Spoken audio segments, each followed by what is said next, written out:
Hello, friends. Welcome in, welcome in, welcome in. Welcome to the second webinar in our four-webinar series on evolving you from a someone that works in their business as an employee of their business to a real operator of the business.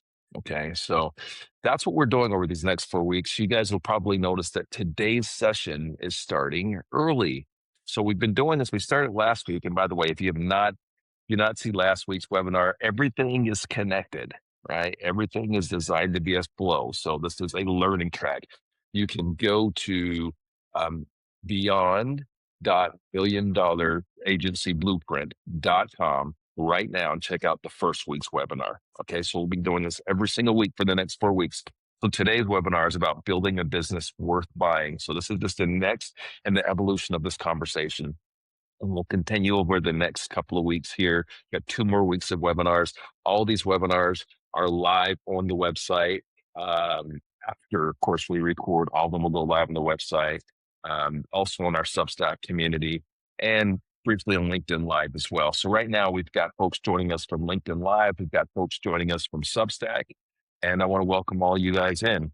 So we're starting 30 minutes early today. These have been designed to start at noon. Well, we're starting 30 minutes early. And the reason why, and I want to share with you guys the reason why.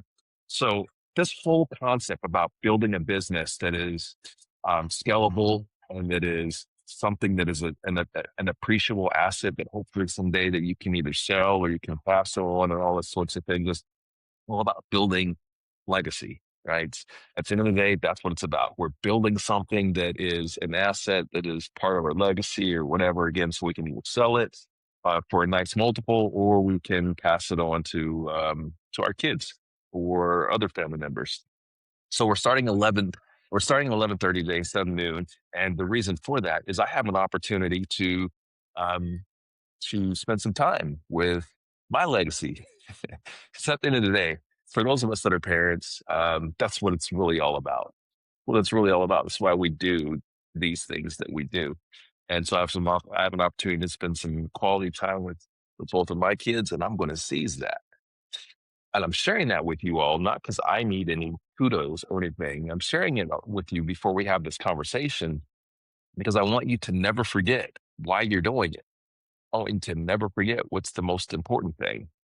None of this stuff matters if you can't impact and affect the people that you care and love for, right? So, and the most valuable resource that all of us have is not money, it's not cars, it's not houses, it is our time.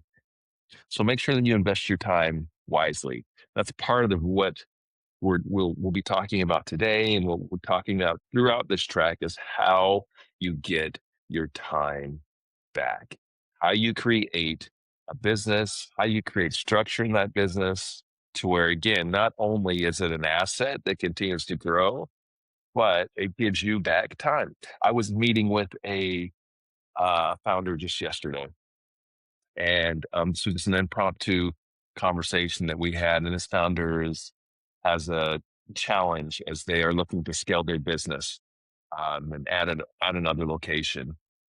And I told her, I said, "What are we doing this for? What are you doing it for?" I mean, ultimately, it should be about freedom.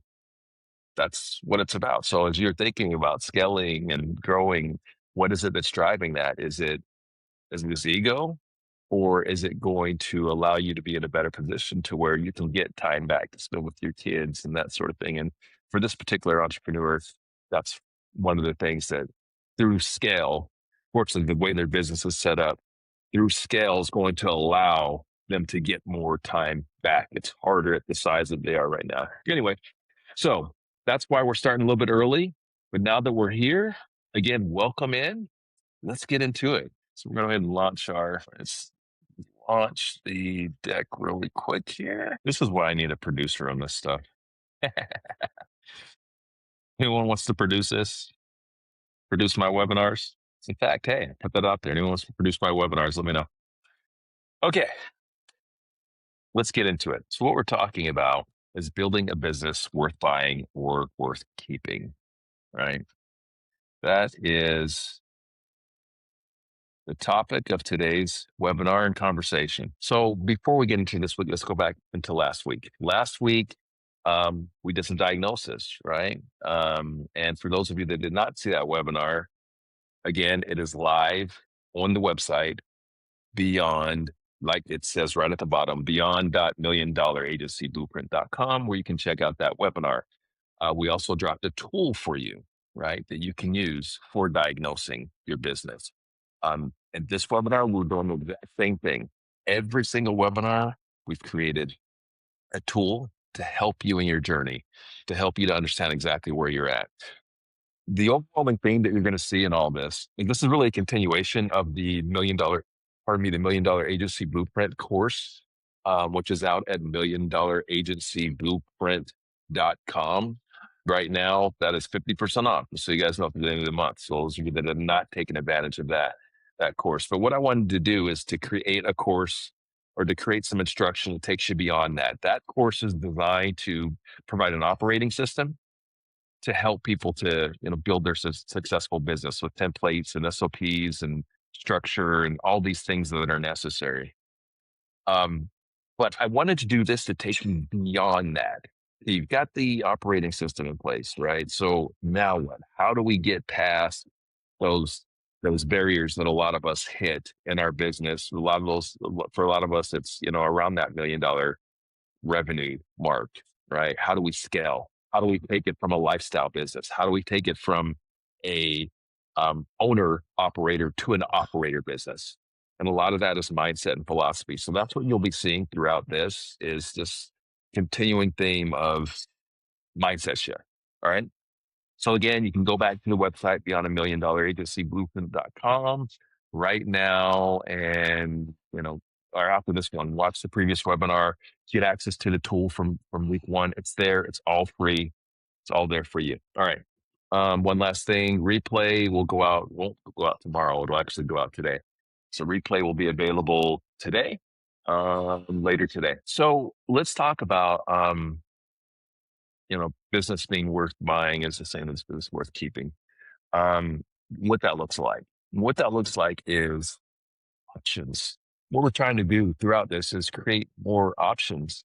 And some of this instruction comes from not only my personal experience and mistakes that I made, but my consulting clients and folks that are in my community and network that I've had these discussions with.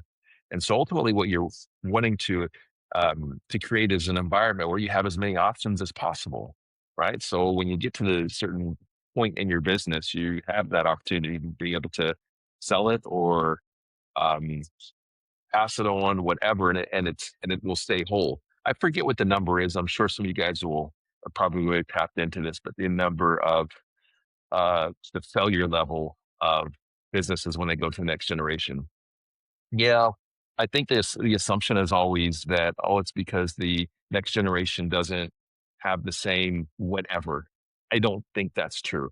Sure, is that a factor? Yes. But I think that a larger factor is that owner is so much a part of the business and so much of the structure, so much of the decision making, so many of these things are in their head that doesn't get passed on from person to person.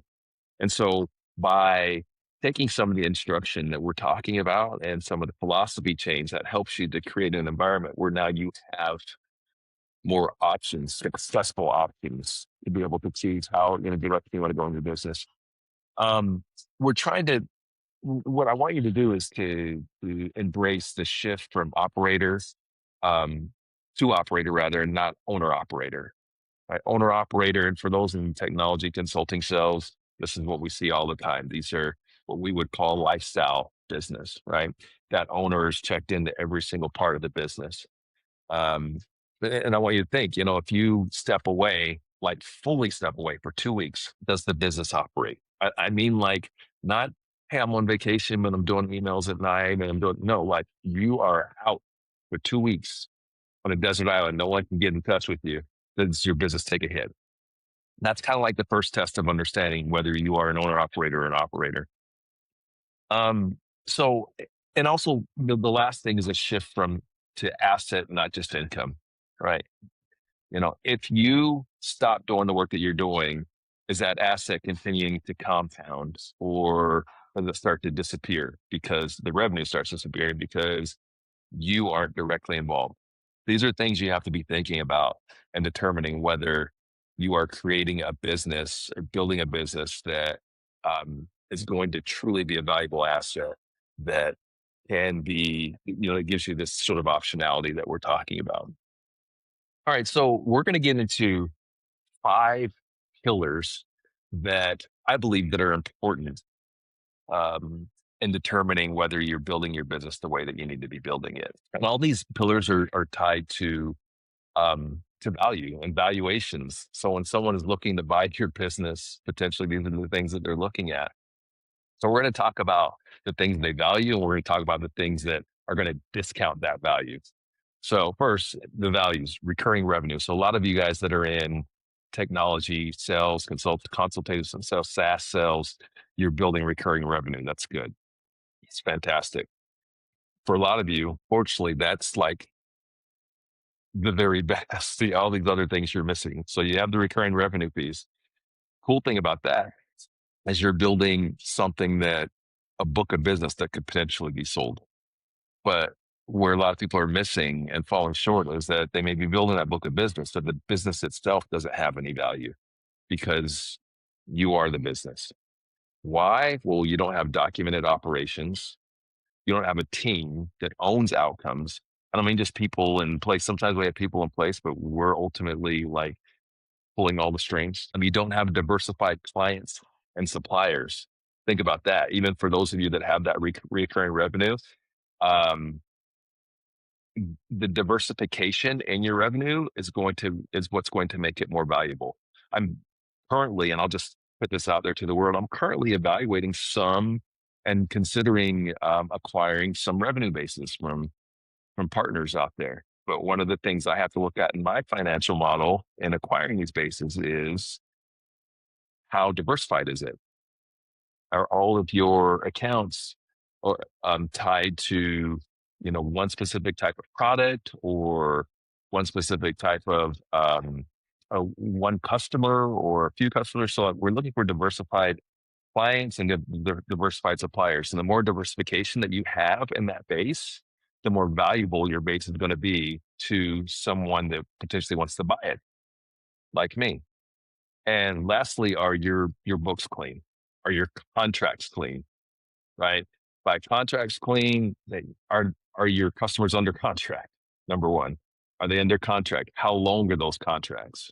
Right? Do you have good bookkeeping in place to where you can clearly identify where the money's coming from and articulate that to someone that might want to acquire your business? Here's what's going to discount your value: one-time projects. If all of your business or a large part of your business is based upon one-time projects, well, that's something that is not necessarily as forecastable, right?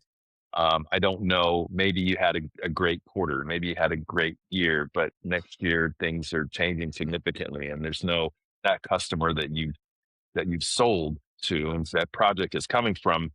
I can't see a path for more revenue from them in the future. Second, if it's all in your head, these are things that are going to discount your value.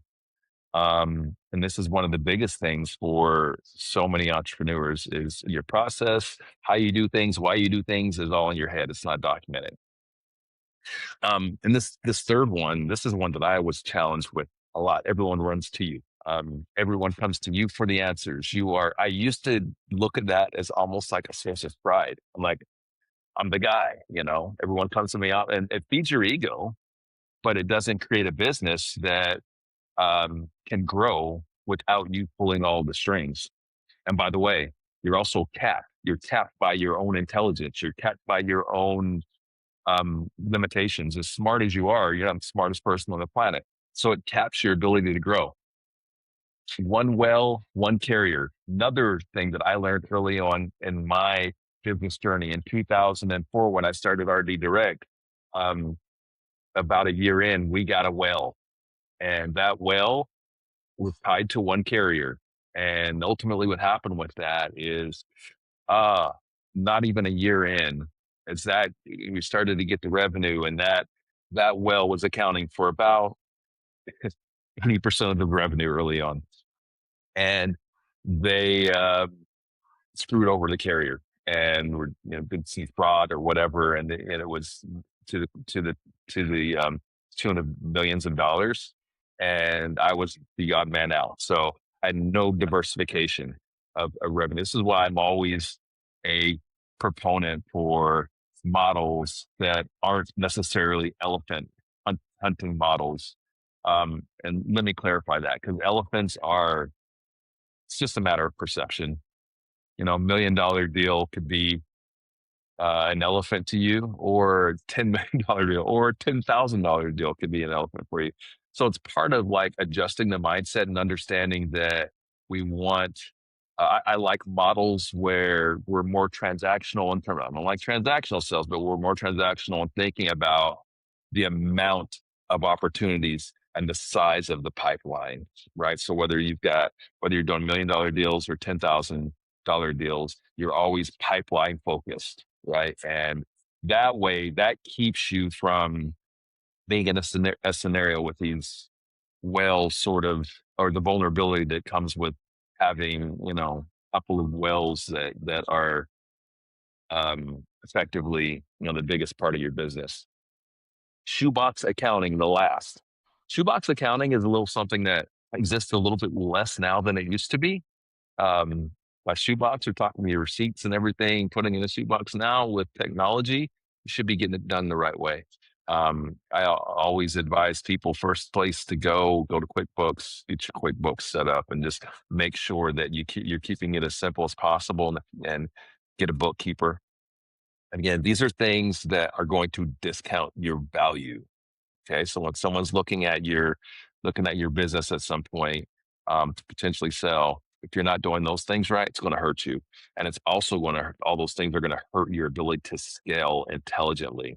And so, for those of you that haven't built, a million plus business yet, um, supplies in here.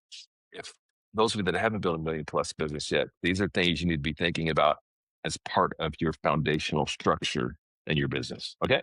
All right. Moving on. All right. So just kind of a recap on these 5 pillars, and we'll go through to these individually. First one, revenue that you can count on. Okay. So we're talking about monthly recurring revenue, retainers, multi-year commits. This is the sort of business that you want to do. Okay. Less of the one-time wins, things that are forecastable. And this is business foundations, business fundamentals. This is going to help you to build a business, again, that is scalable and predictable, right? Net revenue retention is the metric. So think about that. Are your clients growing? Are they growing with you? So you need to be thinking about, and for those of you in technology channel sales, the best way to be able to continue to grow the clients is through diversification of your products, diversification of your solutions. Start providing solutions. Don't just sell products. Sell solutions, because solutions involve multiple products, multiple services, and multiple carriers.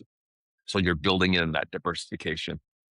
Buyer pays a multiple on recurring line. Project revenue gets a haircut. There you go. So yeah, buyers are paying multiple on recurring. Project revenue gets a haircut, meaning that if you're just doing project stuff, you're going to be devalued a bit, right? You're going to get more value if they're seeing a recurring revenue, but not only recurring revenue, but recurring revenue that is secure, predictable, and forecastable.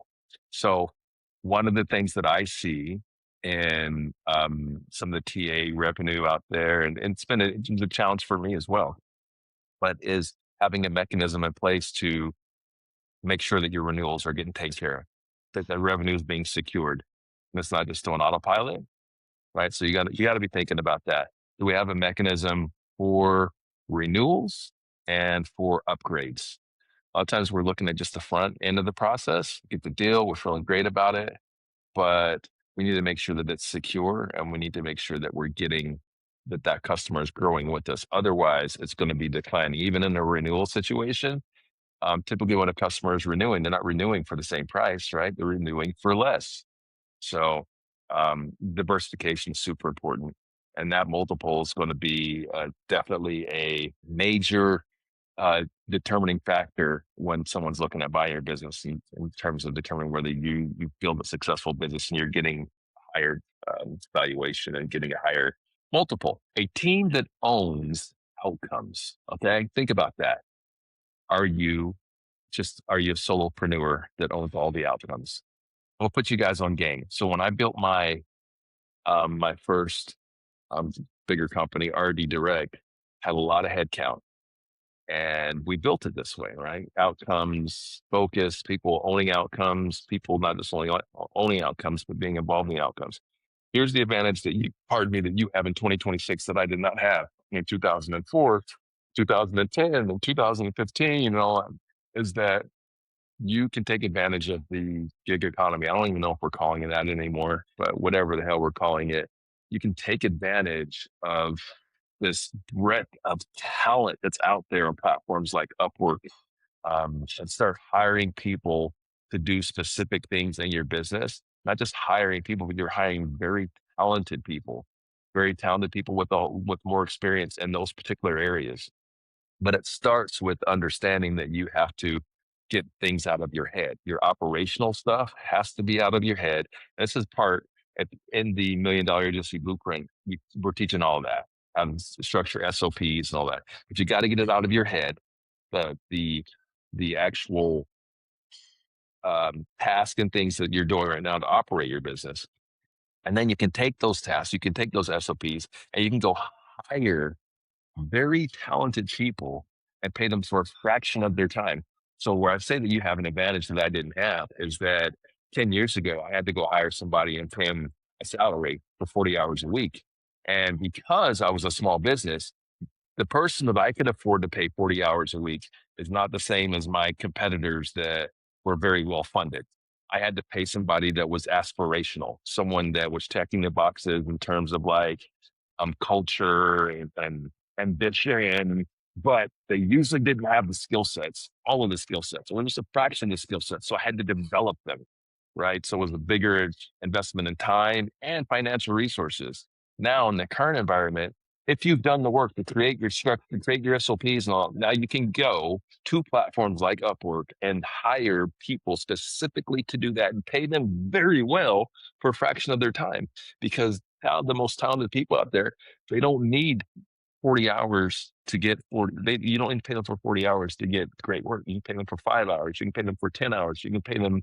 My philosophy and how I've structured my businesses now is I will pay them very well, but I'm only paying for 5, 10 hours a week instead of 40. So the metrics make sense. And now I'm not only getting very talented people, but I'm getting people that bring something to the table that I just don't have and don't know, real subject matter experts, and I'm not having to build them up. So think about that as you um, put your plan in place for hiring. Like it's just way different now. And then once you bring those folks in, you're continuing to grow those SOPs, continue to grow that structure. So you even create an environment where those folks are replaceable, right? They're replaceable because you have the structure in place, because you have the SOPs in place. So with that, when folks are looking to buy you and there's valuations, that sort of thing is important too. They want to know, hey, people that you have in place, one, can the business operate without those individuals? And if so, how easily are they replaceable? All these things, and you can do them in a much easier way again than I could have even 10 years ago. All right. The last thing here I want to talk about a little bit is the founder is the only seller. If the founder is the only seller, the business is the founder. Okay, so this will be, for those of you that have followed my content for a long time, this might at surface sound a little bit contradictory, but it is not. Because one of the things that I've always said is that a founder, you should never remove yourself from the sales process. Never. Because the very best value that you can always bring to your business is selling. Period. No one will ever have your passion. No one knows the story the way that you do. But there's a difference between you being the only seller and you being the best seller. You should always be the best seller. And you're going to be the best seller again because of your passion and your knowledge of the product and the journey and all that. Can't be, I don't care if you go hire Zig Ziglar. Zig Ziglar can't sell your stuff better than you just because you know it so well. But if the model is only you, that's a problem, right? So you have to look at how you can bring other people in to be part of that sales process. And the easiest way to do it is you start with looking at creating those SOPs around the actual things that you do to to sell products and services. And you bring people in to execute the things that are the time sucks. We're talking SDR work, we're talking proposal work, things like that. So if the founder, as part of the sales model, just sits at the top of that sales process, that's great. Love that. Right. That's no different than a CEO like Mark Zuckerberg or Tim Cook. They do that. These guys run billion-dollar companies. And when it's time to close a big deal, they bring in the big dog. Okay. That is founder bringing real value, but the founder not being the full sales process. So you got to look at how you can build a sales process that is not all wrapped up in you as the founder. Okay. All right. Operations that run without you. You got to have playbooks. You got to have playbooks for sales, onboarding, delivery, and your CRM has to be clean. Okay. Advice that I give on the CRM: less is more. Less of more. CRMs are a pain in the ass. They can be a pain in the ass because we end up building tools that don't help us. They are tools to check boxes, to check boxes. So what I like and what I encourage people when it comes to CRM use is just we want it to be as easy as possible, and we want it to be as helpful as possible to our employees. So what that means, the very basic levels, we want to be able to track activity. We want to be able to track our success, and we want to be able to get a screenshot or a snapshot rather into our business at any time. Those are the two things that you need to be able to accomplish with the CRM. Everything else, for most of you, it's just going to be something that takes your eye off the ball of what makes a CRM most successful, and ultimately have you creating a tool that you're not going to use and your employees aren't going to use, and at least effectively. Those are the things that I would say you need to look at. And then again, the test for knowing whether you are where you need to be right now is take that 2-week test. It'll be painful. So it could be painful. The founder that I talked about at the top of this webinar was going on vacation in July. And yeah, our team's going to be put to the test. Business isn't going to, it's like a pressure test. Or stress test. Like you guys have ever seen John Taffer in the, what's his show? The Bar Rescue. That's what they do. They put them through, it's ridiculous, but they put them through a stress test where they just send a whole bunch of customers in and then see how they operate. The one thing about John, that show, and in real life, like, you don't go out of business because you had a rough night or you had a rough couple of weeks. You're not going to go out of business. But what you're going to do is you're stress testing. That is going to give you great data to know where your weaknesses are. Where those weaknesses are, that's where you can start to focus on and build out that operational structure that you need, again, to be able to create a stronger business that's going to get you, going to build more value, help you to get higher valuation. And most importantly, when it comes to operations side, get your time back, get your freedom. But you got to go through a little pain where you can get to that, to the good stuff on the other end. All right. Clients and suppliers that are diversified. Okay. So basic stuff. You don't want a single client, just 20% of your revenues. And I know a lot of you can identify with this. A lot of you can identify with this. That one client that's, a major part of your revenue, and it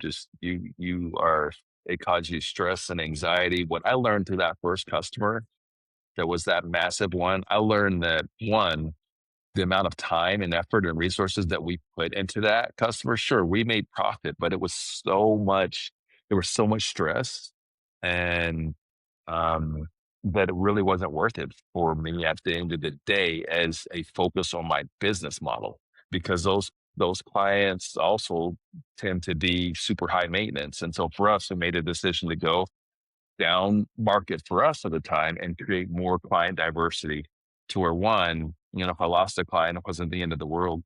And two, again, we got some of that quality of life back. But as we, go back to kind of the overall theme of this webinar, it's also about building value in your business. Again, when someone's looking to buy your business and you go to them and, oh, before I say this, let me be clear. In 2012, I explored selling my company. And at the time all, we had a very large part of our carrier revenue tied up in one particular carrier. And that while they were still, going to purchase a company, ultimately didn't sell a company, but while we still going to purchase, that was absolutely a factor in whether they wanted to or not, or the valuation, because that one relationship, if it soured through the transition or anything, that could impact the revenue. So again, you want to be thinking about diversification of your suppliers, diversification of your clients, and making sure that a healthy business, it's not relying too much on one customer or one carrier relationship. Okay, next, financials. Here's the thing. I will be the first one to tell you guys, listen, I know a lot about building businesses. Financials have never been my strong suit. I'm not a CPA. I'm not a numbers guy. I'm a business architect and I am an artist. So I always rely on my financial folks to give me direction and advice in this. So, as I developed this program, as I developed the agency blueprint, definitely went to folks that I know and trust for advice on the financial side of stuff. And then, of course, my own experience, 25 years in. But again, admittedly, not the funnest part for me. I like to go build it. I like to make it happen and then trust that everything else is going to work out. Anyway, so your books, got to make sure the books are clean. That's one thing I've always had is a good bookkeeper. Don't you have a good bookkeeper? That your contracts will transfer, right? So think about that as you are contracting, just in general. I'm not even talking about carrier supplier relationships. I'm talking about all of your relationships. You have to be thinking about this as you're selling your business and thinking about the potential and giving yourself options in the future. The contracts that you currently have, are they transferable? If you decided to, hey, you know what, I'm done with this next year and I want to sell my business, your agreements, your partnership agreements, all those things, are they transferable? Have you even thought about building that in your agreements? That's something you should be thinking about. And it's something that most people don't. I didn't think about that. But it's a really big impact in terms of giving you the um, flexibility and doing things in the future with your business. Diligence ready beats diligence surprised every time. Why did they say that? Diligence ready beats diligence surprised. Okay, you take whatever you want out of that. Again, I'm not a financial guy. I forget why we put that in there. All right. Okay. 5 pillars. 5. Boom, boom. That was them. All right.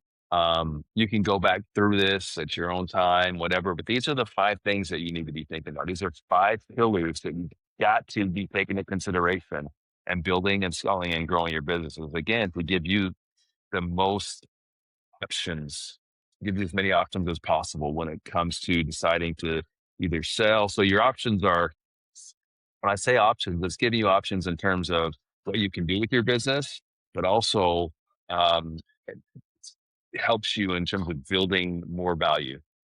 Ultimately, what determines how much your business is worth or anything is worth is what somebody's willing to pay. Period. What is evaluation? Evaluation is, sure, there's numbers in it, but it's what someone thinks you're worth. And the better that you can paint the picture, the more you're worth. That's it. And so that's what this is really about. It's about tightening up all those areas in your business that are going to help you to be able to tell the story that you want to tell when it comes time to potentially sell your business. You guys ever watch Shark Tank and you watch these people get up there? And when Shark Tank first came out, I was like, this is some bullshit. Because I'd watch it and there'd be somebody up there and they'd be like, yeah, I have, they'd ask them how much their sales were for the year. Like, yeah, I have $200,000 in sales. And I'm asking for 1.5 million for 10% of my business. And I'd be like, where the hell are they getting that? Well, sometimes when they say that, the sharks are like, oh, yeah, okay. And sometimes they're like, yeah, get your hell up out of here. What's the difference? The difference is the story. How are you able to tell the story that shows that you have the framework, you have a structure, you have a trajectory, you're on a trajectory that makes you worth that. And guess how many people have to believe you're worth that? Just one. That's it.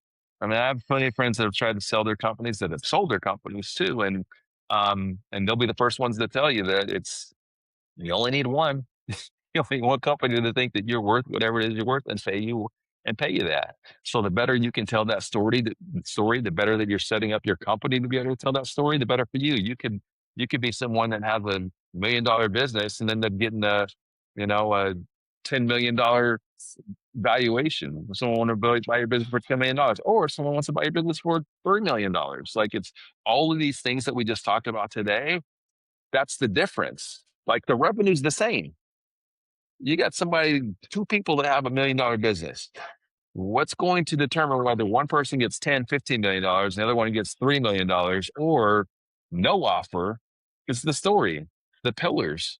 Are we checking the boxes on these pillars, and are we able to, do we have the operating structure? Do we have the framework to be able to, again, tell our story and show the trajectory that says that, hey, we're going to be worth $10 million? That's really the difference. All right. So in the chat, actually, if you go to, I'm going to try to put this in the chat on this platform. Hopefully it works. Hopefully it works. Public chat. We'll see. There's an operator scorecard tool. That is the tool that we're releasing today. Go to the website. You can also access this from the website. But there's an operator dependency scorecard. This is going to help you to determine where your weaknesses are as it relates to the pillars. What are you, and give you some focus in terms of what you should be working on, what you should be thinking about. Okay. So that's the tool for this week. Go to the website. We'll also send it out an email. We'll put it on socials and all that, so you can go there. Tools free. All this thing's free. Next week, this one you're going to want to check in for, guys. Next week, we're talking about capital as fuel. This one's super personal to me because we're going to talk about alternative funding. Listen, I wouldn't be here with you today having this conversation if I did not have the opportunity to do something super creative. And the alternative funding space that allowed me to be able to keep my doors open and to scale my business. Where's the light over there? It's really loud. Okay. Anyway, I'm in a coffee shop. You guys know how I roll. So, anyway, next week, June 4th, noon, be there. We'll be live on LinkedIn. We'll be live on Substack. We're going to be talking about alternative funding. I'm going to be sharing some ways to get some alternative funding, some access up there. Like, this is something that people don't talk about often and open. And in today's environment, super important because it's hard to get money. It is what it is. Banks aren't trying to give people money. All right. And let's go ahead and get over here. And that's it, guys. I appreciate your time. If you have questions, you have things you want us to talk about um, on the next show or the next webinar, let's get this active screen so I can go full screen on you. All right. And if you want to produce, let me know. But anyway, yeah, if you have questions, you have thoughts, things you want to share, put them in your comments, reply to the email that you got about this, whatever. I'm happy to talk about those. Anything that brings value to you guys, I want to make sure that we're tapped into and kind of help you on your journey. Oh, I did forget one more thing. The $1 Million Agency Blueprint. Again, it is 50% off through the end of the month. So go to $1 million-agencyblueprint.com, use code BEYOND for the discount. Okay. BEYOND. All right. Peace out. Have a great rest of your week. Appreciate you guys.